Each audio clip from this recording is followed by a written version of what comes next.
এশিয়ার বৃহত্তম সবথেকে বড় ঈদগাহ মাঠ এই দিনাজপুর। 5 লাখ 10 লাখ এই মিথ্যা রাস্তা নিয়ে ঈদের পবিত্র ঈদুল আজহার এই মাঠে আমরা যাব না, প্রতারণামূলক বক্তব্যে যাব না, প্রতারণামূলক অবস্থান নেব না। আমাদের এই গরিব বড় ময়দান একটি ঐতিহ্যবাহী পুরনো একটি মাঠ, যেখানে আমরা সবসময় দিনাজপুর মানুষ এই মাঠটিতেই ঈদুল ফিতরের ঈদুল আজহার নামাজ পড়তে স্বাচ্ছন্দ্য বোধ করে।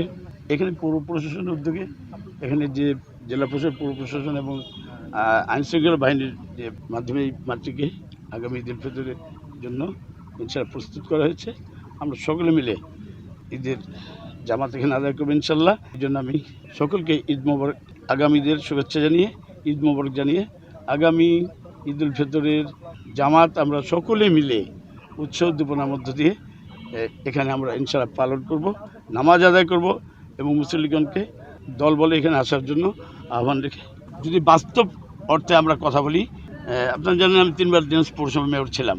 আমরা কিন্তু বাস্তবতা জানি যে আসলে এই মাঠটিকে সবাই কিন্তু অত্যন্ত মন থেকে এই মাঠটিতে নামাজ পড়ার জন্য মনে নির্বাচন করে, তার কিন্তু আসে। সেই জায়গায় আমরা বলবো না যে 5 লাখ 10 লাখ এই মিথ্যা রাস্তা নিয়ে ঈদের পবিত্র ঈদুল আজহার এই মাঠে আমরা যাব না, প্রতারণামূলক বক্তব্যে যাব না, প্রতারণামূলক অবস্থান নেব না।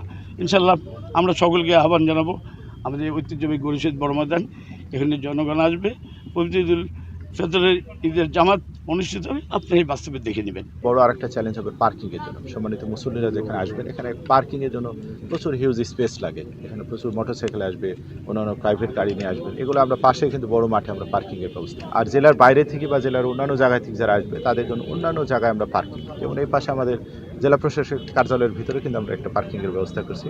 এখানে সার্কিট হাউসের পাশেও এখানে একটা পার্কিং, এখানে আমরা ভিতরে হয়তো 4-5টা যে ভিআইপি গাড়িগুলো পার্কিং করবো। আমাদের কালেক্টরেট স্কুল মাঠ আছে এখানে, এখানে আমরা পার্কিংয়ের ব্যবস্থা করি, যাতে খুব আশেপাশে পার্কিংয়ের ব্যবস্থাটা হয়, যাতে মুসল্লিরা খুব সহজে গাড়ি পার্কিং করে এখানে আসতে পারে।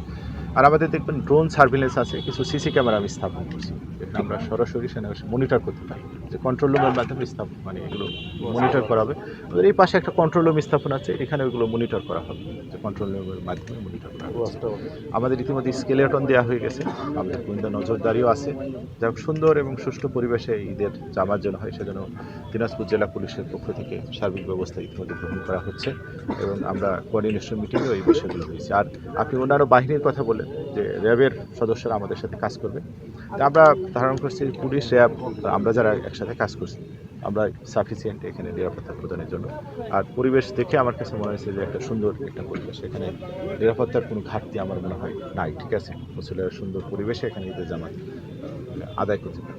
দিনাজপুরবাসী হিসাবে আমি আইন শৃঙ্খলা বাহিনীর কাছে আমার এতটুকুই প্রত্যাশা যে এশিয়ার বৃহত্তম সবথেকে বড় ঈদগাহ মাঠ এই দিনাজপুর, এটা যাতে করে আইন শৃঙ্খলা বাহিনী কঠোর নিরাপত্তা এবং আমাদেরকে নিরাপত্তা নিশ্চিত করে এবং আমরা সুষ্ঠুভাবে এখান থেকে নামাজ পড়ে বাড়ি ফিরে যেতে পারি, এতটুকুই প্রত্যাশা আইন শৃঙ্খলা বাহিনীর কাছে।